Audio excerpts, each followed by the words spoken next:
Peace, peace, peace. I am Dr. Philip Roundtree, and this is me coming off my I don't even want to say COVID deathbed because that's kind of problematic. Rest in peace to all the people that died from COVID.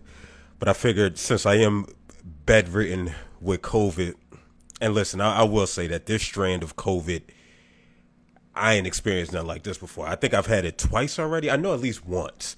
And with this one, I've already lost my sense of taste and smell as I put into my IG story.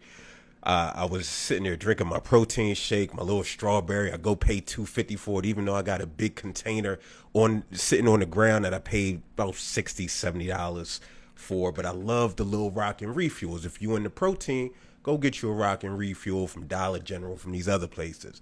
And so I get it. I had it. I put it in my little deep freezer because I'm getting my kitchen redone. So I ain't got a fridge. So I got to put everything in the deep freezer now. And so with the deep freezer, it's a little bit frozen. So I get a little ice cream effect because I keep telling myself after 40, I'm going to try to lose these 30 pounds. So it's like, all right, you know what? I'm going to have this. I'm going to have some oatmeal. All right, boom. So I break out the rockin' refuel. I start tasting it. And I'm like, I could taste the cold. Can't taste no flavor though. It's not strawberry in. And so I drank a little more. Then I drank the whole thing, and I was just like, "Yo, I can't taste nothing." So I started to sniff, and I was like, "Yo, I can't smell nothing."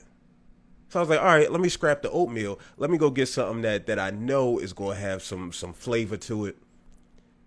So I got me some gummy bears. 2-pack. Shout out to my mama. She got that for me for Christmas because that's what the older folk do.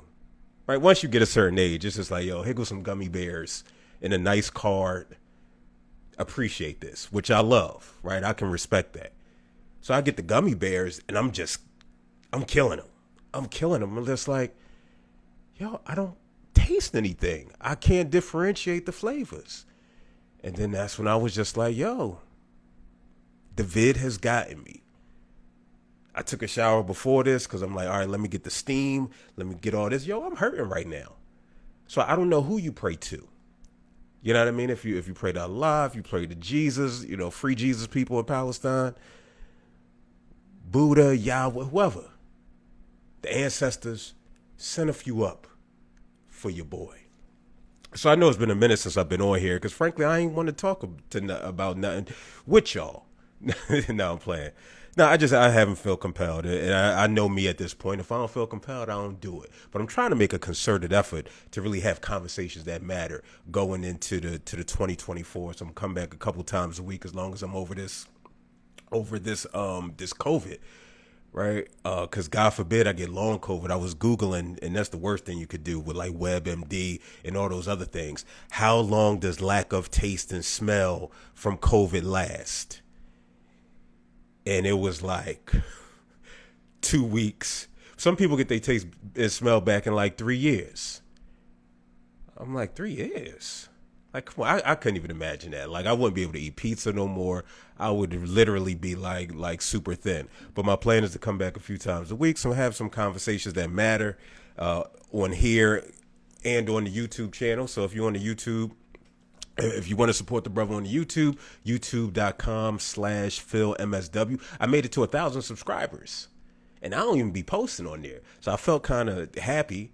But they sent me like 4 notifications that I made it to 1,000. So that mean, and I'm sure it's a hater out there, right? It might be some of you, one of you. Well, I made it to 1,000. And they like, nah, I'm cool. Let me take this subscribe back, put me back at 989. So they kept sending it to me like, yo, you made it to 1,000. It's kind of what I do with the likes. Like, I want you to see that you made it to a certain number, especially if it's on like a 99. I might press it a few times, but that's just the Scorpio in me, right? The Most High not done with me yet. But I wanted to also try this out because this is the first time and I don't know how many of y'all are techies out there, but this is the first time that Instagram has opened up their technology for folk like me who use streaming systems, who use platforms like OBS, broadcasting systems. So you got OBS, you got Restream, you have StreamYard, yada yada yada. So this is the first time where you're able now you can see how it usually looks on YouTube with some modifications, but still, show your boy some love. head on over to youtube.com/PhilMSW. So I wasn't even going to come on tonight. I was content with watching the last Hunger Games, trying to figure out what's happening there. I just see Viola Davis. And salute to Viola. She's an amazing actress. Had no idea what was happening in that film. It wasn't compelling at all, so I turned it off. And then when I got on my IG, I got a message from a sister who was like, "What you think of this?" And I'm not going to say I'm him, right? I'm not going to say I'm him Duncan. I'm not Himothy. But people do care about what I think about things, which is mind-boggling to me, honestly, right? I fashion myself an intelligent brother. I'm not an expert on a lot of things, right? But I'm opinionated, and hopefully I'm well thought out with just anything that I offer to the world. And I'm gonna get to that once we get into the conversation. So she was like, "Phil, what you think of this?" As soon as I looked, it was 2 clips of Umar on the Joe Budden podcast. All right. And so to set it up, those who know me know that Joe Budden is one of my favorite rappers of all time. I'm not ashamed to say it, no matter how problematic he might be outside of that spirit. I mean, people are who they are, right? So this is just another aspect of him. But his lyrics and his lyricism spoke to me at a time when I needed them to speak to me. And so, it's and that's why I don't use terms like good and bad people, right? Because at many times we might exhibit unhealthy or conversely healthy behaviors, right? And so I just don't use absolutes when I describe people, and that'll get into that Sean King conversation that I may have as long as my energy lasts. And so she was like, "Phil, watch these." And so I watched the first one. The first one is one that I already saw, and they were talking about Eminem. And I have the clip that I'm going to play for you. Again, this is the beauty now of Instagram opening up their technology. You can actually see what folk on YouTube might see. Well, let me play the clip now so you can see exactly what I'm talking about. Question. You don't think Eminem is one of the best rappers of all time? According to who? You, rap fans. Let me say something to you. And this is going to my African fundamentalism. No non-African can ever be the best of anything African. It is an insult to the ancestors, it is an insult to the race, and it is an insult to every black person. Do you think I could go to Palestine?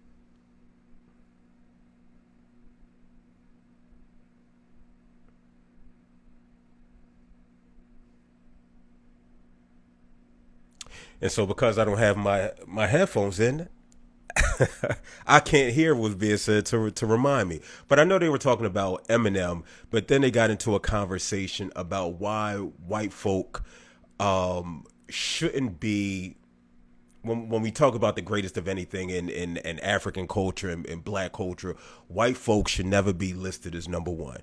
And so sis wanted to know my opinion on it. And I don't want to say reluctantly, because I agree with Umar in certain stances, his perspective on black boys, black men's mental health. As I always say, I'll sit and have conversation for days with him, and I'm going to agree with him, right? If he like, "Yo, Phil, come on, we out, and this is what we talking about, and this is what we standing on."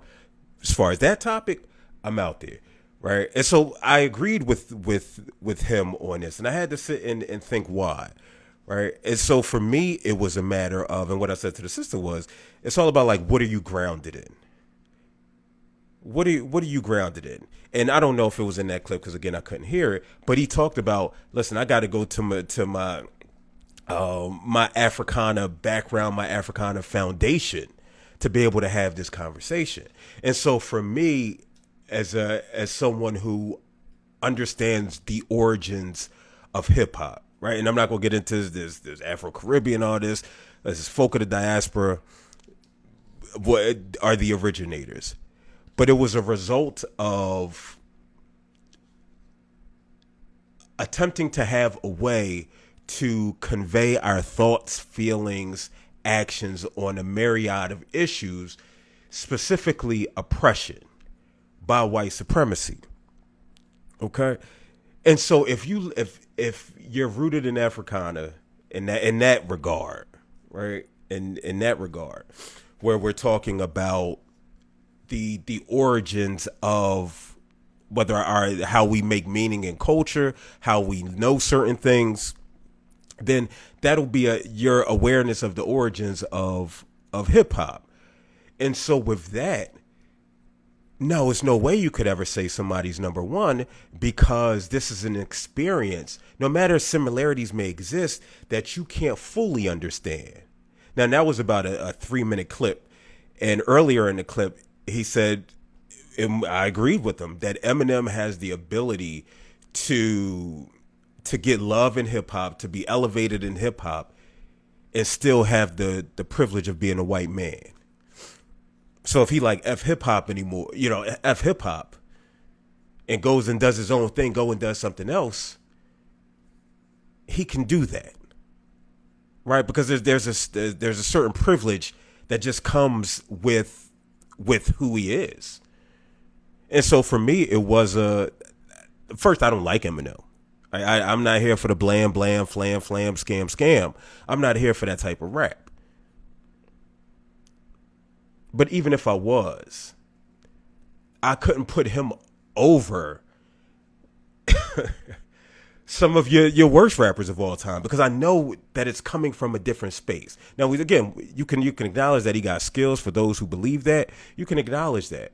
But to say he's a number one, to say he's a number two, and this recognizing that how hip hop has been co-opted over the years, how it's a capitalistic entity, it's a dying entity when we talk about the rap version, the mainstream rap version, because I think we need to make that distinction, because mainstream rap is that other-ish that's happening out in the world, and it's always been in existence, but it's magnified even more, and that's when it starts to reinforce those unhealthy tenets or not unhealthy, those stereotypical tenets that people associate with black folk and black culture. But I didn't disagree with him. Now, with that being said, and I hope I got it clipped off, I think he said the Palestine thing, and I thought it was an example where, and you may have not have seen that, what he said was, you can't go over to Palestine and be the best Palestinian ever. And it's just like, oh, nah, B, that's not it. That's not it. You could have used any other example, right? Because we recognize that a genocide is taking place against a people. You know what I'm saying? So that was kind of just inappropriate at that time. But the point was, are you going to be able to go into Asian culture and the different sects within Asian culture, right? Chinese, can I go into Chinese culture and declare myself the best of something that originated from them? It's one of those, like, yeah, you could get 99.99999% there, but you never.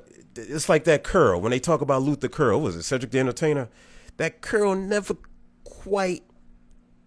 Yeah, you never gonna reach that, right? You're never gonna reach that. So yeah, for me, it's so you'll never hear me say anything about hip hop or white rap. And people might think, oh, you don't like you don't listen to white rappers. Listen, Mac Miller, God bless the dead, he is one of my favorite rappers, and I discovered him after his death, and now I sit and listen to him a few times a week, just because I do think he's aware. I do think he's lyrical,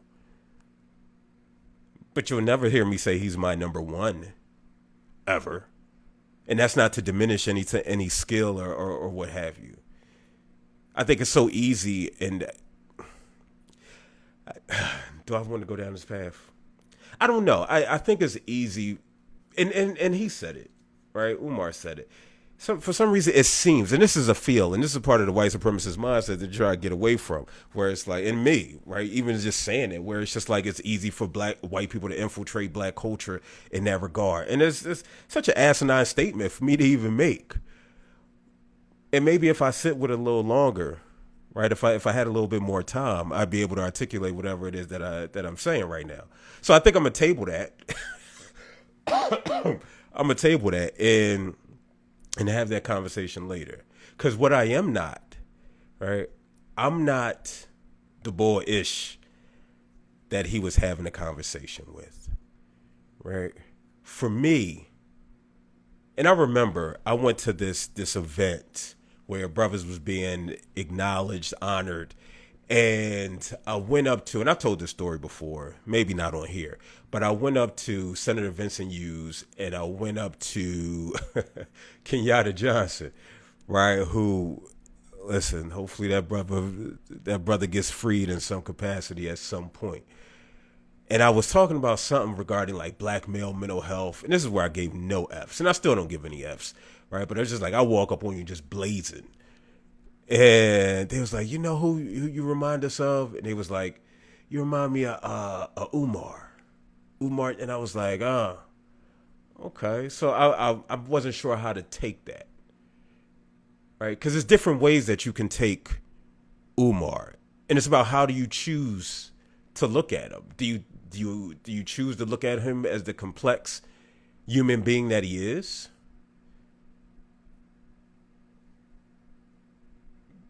Where he's, from the surface, I don't know if it's we could call it a caricature, even though there are some real human sides to him when he is talking about certain topics. But as you saw there, he's an entertainer as well, right? And so it was like, yeah, I don't think that was a compliment, fam. But then I had to take a step back, right? And you, of course, you want to highlight the positive attributes of folk skill sets. So maybe it's like this courage to speak truth to power, and no matter what the capacity is, right? And being firmly rooted in your beliefs. But what I won't do is I won't sit and have a conversation with Umar unless it's on a topic that we're agreeing with. Okay? And you might be like, Phil, what? We think you intelligent? Go, Phil, go. You know? And for me, it's not a matter of intelligence, right? It's first, I mean, if we talk about just knowing your subject matter, let me play this clip, and then you'll get an understanding of what I'm talking about. Mansa Musa was the richest black man to ever grace the face of the earth. He was not a capitalist. You out your fucking mind. He was not a capitalist. Yes, he Musa was a capitalist. Yes. He exploited poor black labor. Dr. Umar, Prove it to me. He was a huge capitalist. Maybe the biggest ever. Capitalism is not an indigenous African economic system, and it did not exist at the time of Mansa Musa. Greed existed prior to Mansa Musa ever gracing the face of the earth. Greed and capitalism are not the same thing. You said capitalism. Mansa Musa was not a capitalist, and capitalism did not exist in Africa at that time. Prove it. What is your source? I can't do it right now. But when you get time, I'm going to come back so you can prove it. I'm going to send it to you. Cite your source.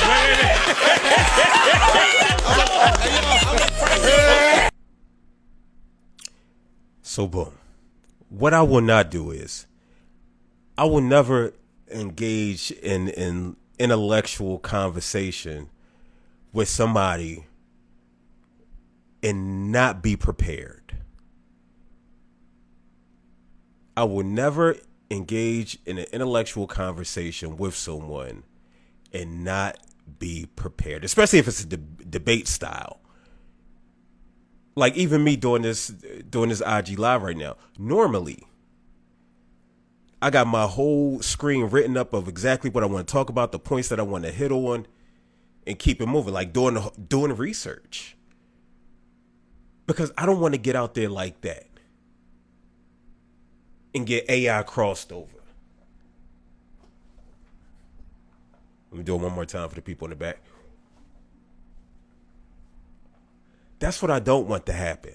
Because then what it is you look foolish. You look uninformed. You look unintelligent. And it's not to say that you aren't, but it's just a lack of preparation, especially if you're going against having conversation with somebody like Umar.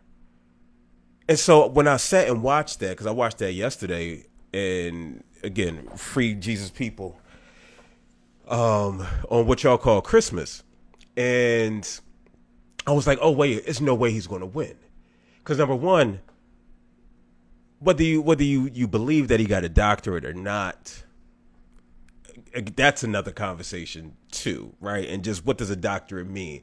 I'll go go off on a brief little tangent. Was having a conversation with my homegirl Stephanie, and we were talking about Dawn Lewis, who played Jaleesa on A Different World. And I saw that she had got an honorary doctorate in something like humanitarian. And I was just like, all right, that's cool. You know what I mean? But just, you know, because when you get a doctorate, right, this is where like the classism and all that shit start to show up. You're like, yo, I got an effing doctorate. You know what I mean? Don't be just giving them joints out for free. You know what I'm saying?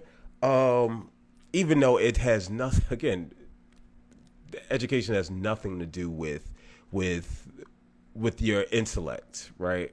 It's how, you know, what your rote memorization looks like and how can you knock out a few papers. But we were talking about, like, when did college degrees stop mattering? And so she said Dawn Lewis had her undergrad degree back in the 80s. And for some reason, that just hits different. That's somebody that got their bachelor's in the 80s. It's not to say it was no bull job going on. I'm sure it was some bull job going on. You didn't have ChatGPT, which I've had to, I'm about to say crack the whip. You know, we can't say that no more, right? It's mad problematic. Language matters. But people who I had to say, hey, this not acceptable. So there's been a big change. We talk about this notion of credential inflation, where at one point in the 60s, 70s, 80s, if you had an undergraduate degree, a high school diploma, you was living, you was good. You could get the good city job for 30 years. You could be in a good space. You could move up, yada, yada, yada. And then in the late 90s, early 2000s, then it started to be a master's degree. Now, the master's degree is the barometer. This is how we judge. Again, it's not judging intellects, right? Because at this point, we know that the university is a capitalistic system. They really just about making bread. How much money can you make? That's why the arguments about NIL is just ridiculous. And so now here I am in 2023, and coincidentally Stephanie as well, me with the doctor, her getting her doctorate, and you start to see all of these doctorate programs pop up. And again, what is the value on these things? Because if everybody has one, we already see in academia that majority, and it's a lot of reasoning behind this, right? But a lot of people on staff and departments are adjuncts without doctorates, and we know it's hard to get a full-time faculty position with a doctorate. You got to go above and beyond. Both B's. Beats, Bears, and Battlestar Galactica. You got to go all the way up, right? And so I'm not sitting here saying, to just get back, I'm not sitting here saying that whether Umar has a doctorate or not, but it's apparent, right, that he is well read. It's apparent that he's knowledgeable, and he has a gift, and he's continued to hone his gift, right? So he take the intellectual part, which so many people have, but able to bring in an energy, able to bring in a charisma, able to be a fast talker, right? He's one of those people who 5, 10, 15, 20, 25, 30, soul, without losing a beat, without losing the point that he's attempting to make. And so it takes a certain kind of person to be able to sit in conversation with Umar. Right, so that's why I say Mark Lamar Hill in conversation with Umar. Another one of those, again, brain firing 1,000 miles a minute in a rapid talker. Me, I'm slow and methodical. I need a few seconds to sit and think. And so if you get me up there, I'm gonna be looking wild. Another person I saw be in conversation with him is Roland Martin. Seen Roland go right back with him when he was talking about he's an ancestor of Frederick Douglass. Beginning, Roland, one of these ones. Some people require a little bit more processing time. This that they don't teach you in school, right? It's just like, yo, why didn't you get the math problem? fam, it might take me some time. We don't all learn the same. So you take that capacity, the charisma, the intellect, and you get it with somebody who might have did some Wikipedia reads on the subject matter. Man, that's a blowout. That's 72-10 Bulls. That's easy pickings right there. That's Byron Russell on trying to guard Jordan, even though Jordan pushed off. It just ill prepared,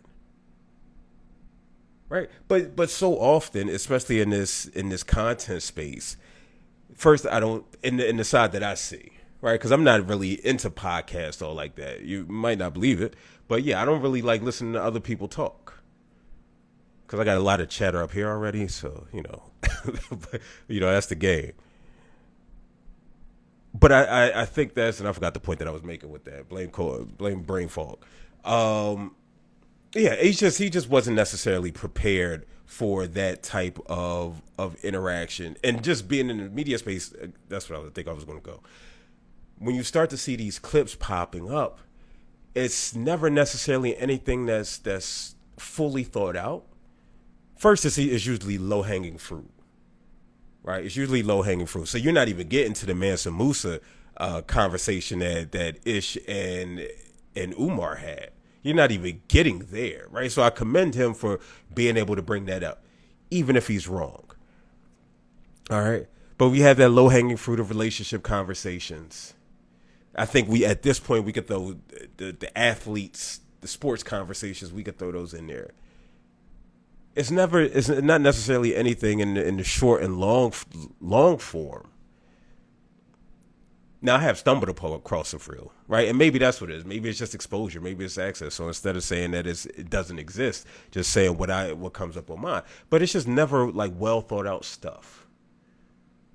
It's never where it's just like, hey, let me take a step back and think about something. Let me think critically about it. See, that's what you didn't see in that video. Like, if I'm not prepared to have a conversation about Mansa Musa, if I don't necessarily know what capitalism is, to be able to have a conversation with somebody who's done the reading, who's interpreted the reading, who's discussed the reading on multiple occasions, then, what are we doing? Right? What are we doing? So, yeah, I wouldn't have pulled up in them streets. But that's just me. I see. Nafi says the doctor is losing its value in these times. I mean, and I said I was going to get back to you on that. No, I don't think. I think it depends on the doctor, right? I think you got your professional doctors. That's your working day, everyday people doctorates. The one I got, ain't no shame in my game. Then you have so that's your PsyDs, your DSWs, your EDDs, et cetera, et cetera. That doesn't mean that you don't have to do a dissertation. I did one, but it does mean I didn't necessarily have to do as much research. Also means I had to come out of pocket. And so that's also something when it comes to going like that professional doctor route. It's going to be some loans. I ain't wealthy. I paid out of pocket. I was eating oodles and noodles for like three years. That also could contribute to why I ain't got no taste and why I don't have any smell. But to answer your question, I just think it depends. I think it depends on the individual that has it, right? What is their skill set? What is their level of intellect, the level of PhD, the level of research? Because that matters. I'm sitting here applying to places, and I'm sure it's other people who are applying who have published articles, who have books out at these spots where I'm applying to. Why? Because there's a shortage in positions for full-time faculty out there. So you getting people best, but that's just something I've opted against, just because I ain't really about playing the game. You know what I'm saying? Like playing the game ain't never necessarily been my get down. But I think it depends on the degree. It'll get you in spaces. Again, these are like white. I don't want to say metrics. Like these capitalistic benefits of having like a degree, like access to people. Like I don't really even know if I want to be around y'all. You know what I'm saying? Like or access to resources. There's an inherent belief. Much like as I only know it's like maybe 3 people. It's 3 people who you gonna automatically believe. Somebody with a doctorate, your mechanic, and what I had to learn, your roofer. Because I had some roofing issues. So the roofer, he came out. He was like, here, good. I sent you the pictures. This is what's happening. Had no idea what the hell he was talking about. But what I'm going to tell him, no, fam, you wrong. Especially when they talk about that, they put the urgency on it. No, I'm just going to believe him. Same thing with the mechanic. Well, your oil changed, but your brakes are kind of messed up. Oil change, but you know what? Your transmission is about to fall to the city. What you going to do?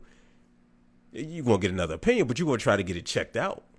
Right? We just inherently believe. And same thing with doctors. So if there's a benefit that comes with that, right? It's if it's Dr. Nafis Ricks, it's going to ring different.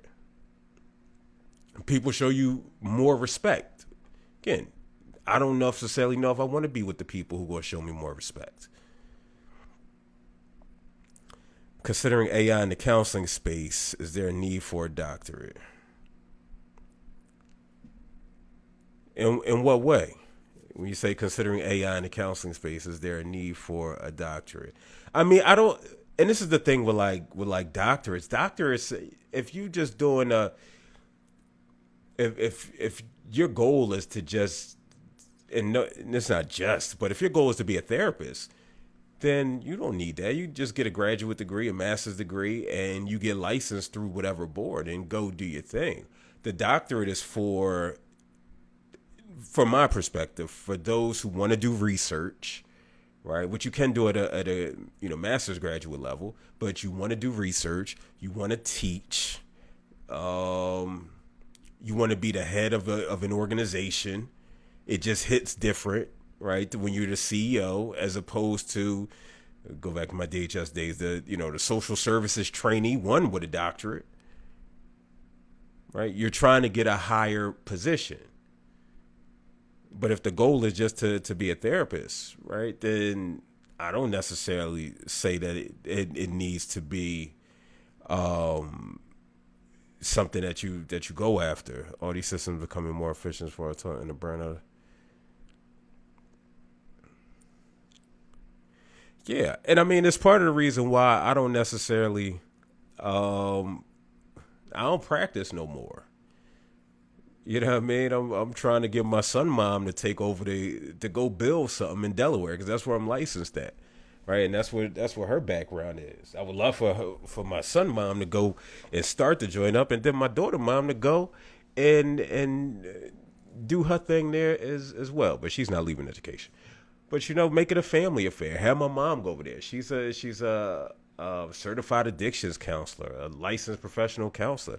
But as for me and mine, yeah, it's one of the reasons why I don't practice. When we talk about just the efficiency of therapy, I think what COVID showed was, hey, you don't necessarily have to meet face to face. You weren't having virtual therapy, right? Teletherapy.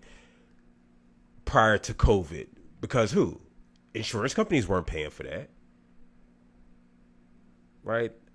They weren't paying for that. But what happens when the money start getting funny, when things start to change, you either get down or you lay down, right? And it was just like, yo, we need to do this. I'm critical. Maybe this would be a conversation for another time, and maybe be in conversation with somebody. But I just don't look at this therapeutic model as being sustainable for non-white people, because what it has us doing is it has us pathologizing literally everything, right? It has us pathologizing literally everything to where it's this idea, and I'm not going to pretend it's mine. Tony K. Bombara in the Salt Eaters talking about, damn, everybody just want to be all right. Everybody just want to be good. Like, you don't want to experience nothing. And that's what happens. It's just like the way therapy has been promoted. First, and this is what the way therapy is being promoted is that you're always going to have, you need to strive to have amazing moments all the time. And that's not a reality, and that's not healthy. All right. But again, we're talking about Eurocentric psychology, so this is how it's pushed. When I talk about the over-pathologizing of the black experience, the brown experience, by white psychologists, psychiatrists, and therapists, which we take the master's tools, then try to use them with us. For me, that just don't sit right. And so what does reimagining something, a system for us, look like? What it requires, like any type of movement, any type of change, it requires sacrifice. What are you willing to sacrifice? We talk about burnout. One of the reasons for burnout is like these people, they not getting paid money like that from better health, and they got amazing commercials, but you got to pay for them commercials. And so that's off the backs of the therapist. Again, this is all a capitalistic structure. This ain't what Mansa Musa was doing, like Ish thought. But it all has to be, excuse me, it all has to be broken down, right? It all has to be broken down. And again, I'll have that conversation, hopefully in conversation with somebody at a later date. What's this other one? What should we as Nubians do in reference to voting in the 2024 elections? Child, whew. Listen, I don't know, B. I don't know. This is one of those times where I hate that I think. Right? This is one of those times that I hate when I think. Because all this is just terrible. And particularly, I hate the fact that I'm able to look at things from multiple sides. Not all sides, but multiple sides. So in 2024, clearly you're going to have a presidential race. You're going to have what it's appearing to be y'all man 45, the domestic and international terrorist, and Biden international / domestic terrorists, because they're all terrorists in some regard to communities of non-white folk. So first let's establish that.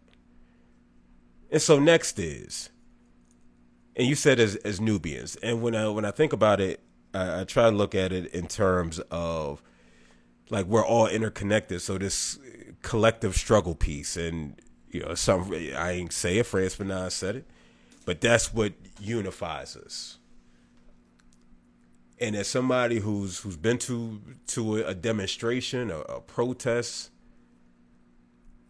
calling for a ceasefire to genocide, and calling for some other things too. And that's why I'm worried about this one university, because they asked me for my usernames so they could do a digital footprint background check. And I may or may not have said some things should or should not exist.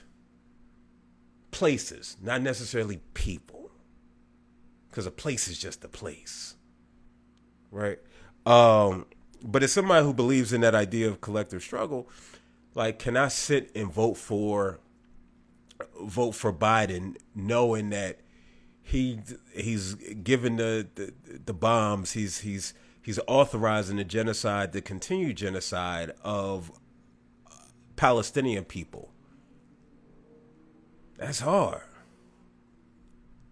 But conversely, I just posted about a sister who, and I saw it 7 days late, a sister in Ohio is being prosecuted for I believe it's abuse of corpse, because she had a miscarriage, which the doctors told her was going to happen. She had a miscarriage in her toilet. Said the baby wouldn't live outside of the womb at the gestational age that the baby was. So she gave birth to the baby. She miscarried the baby. While at the hospital called the police. The police contacted the district attorney, the prosecutor, and they said, yes, abuse of corpse. They went into her home. They confiscated the toilet. Because I don't know if maybe the baby was, the fetus, excuse me, was clogged. But now this woman is facing felony charges. And she just experienced a miscarriage. And what I said in my story was, the unfortunate part is she picked the wrong time to miscarry that baby. Because unfortunately, as a world, we can't focus on two things at once. And the fact that white media is drives the consciousness of all folk. And suppresses your understanding about what's happening around you. Nobody really know. It's not going to get the top story. But we're looking at more of that if 45 is back in office. And so it's one of those damn if you do, damn if you don't situations. The lesser of two evils that people talk about. Now, what should black folk do? I wish I could tell you. And I think at first we'll have to be... First, it can't be rooted in this system. What I don't do is I don't tell people to vote or not to vote. That's just not something that I do. Now, I will sometimes offer reasoning, offer you some things to look at, just like that. You got a known international terrorist that's committing genocide right now, who has a nickname of Genocide Joe, and then you have 45. The criminal, the woman hater. You got to juxtapose that. If black folks say, nah, I don't want to be a part of it, I completely understand. And I'm not the type that's going to ridicule you for it. Right? Young Black Aware says, how is Trump being back in office even an option? Because how many Palestinians are dead? 20 plus thousand? You think I'm gonna tell a Palestinian American, yo, go vote for this bull and you killed my family? No, the nerve, the audacity, the privilege. Even though I understand why it's definitely harmful to have him there. And we're seeing it time and time again. But I can't tell black folk what to do with regards to this. Maybe in local elections, but and I saw, one of the homies, he appears to be a good brother. You know what I mean? I don't know him personally. Right? But we see a lot of folk are beholden to these parties. They're beholden to the Democratic Party. Something happened here in Pennsylvania, and I don't have enough information to fully talk on it. But it came down to, it was about something regarding something that the Governor Shapiro did. Right? Not the asinine Israel has a right to defend himself, that all the black folk, the yesers, went behind and say, hey, yesser, you do got that. Nope, I ain't talking about that. He did something else, and he received some pushback from the Democratic Party. And so this is the game that we play. Recognizing this. Philadelphia, Democratic City. I mean, you do have some, some working families party people here who voted against that most ridiculous, the dumbest fucking bill I've ever seen in my life. And I believe the councilman's name. And I'm gonna go off on this tangent. And I may not remember what I was talking about before. But since we here, I was gonna wait till I came back so it could be all nice and pretty and shit. But and somebody put the name of the councilman who proposed the ski mask ban legislation here in Philadelphia. I think it was Anthony Phillips or something like that. And I hate that we share a name, but it's a white name. So, I'm trying to decolonize my mind, free myself, free the people.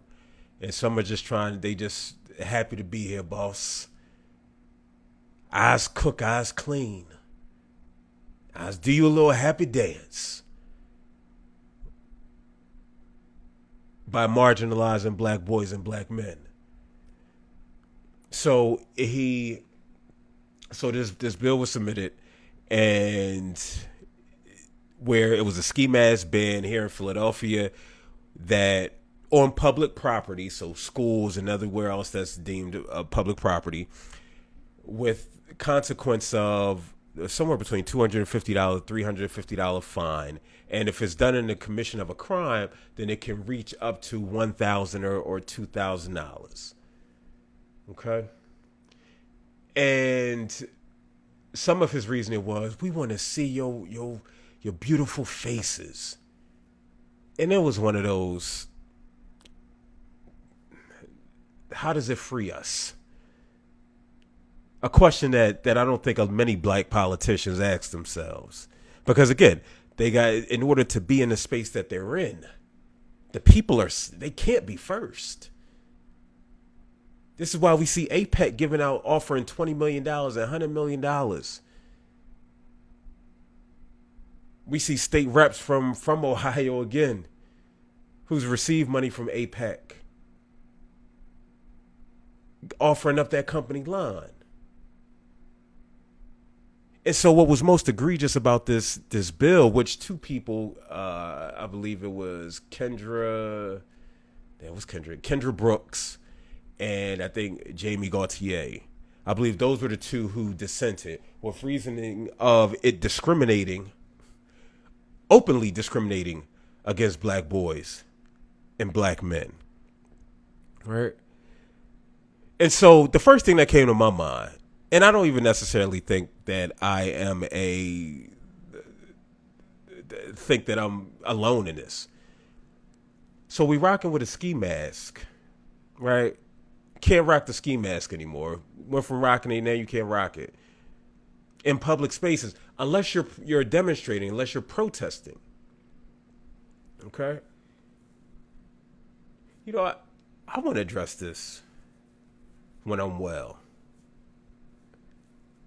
And I'm losing steam. Because I want to bring some other people on because I want to get their opinion on this. All right. So I'm going to table that. Well, listen, man. I did a strong, I don't know how long I did. I'm tired. I appreciate y'all for coming out. Again, go subscribe in YouTube /PhilMSW. It'd be appreciated. Yeah, I want to talk about that a different time. All right, peace.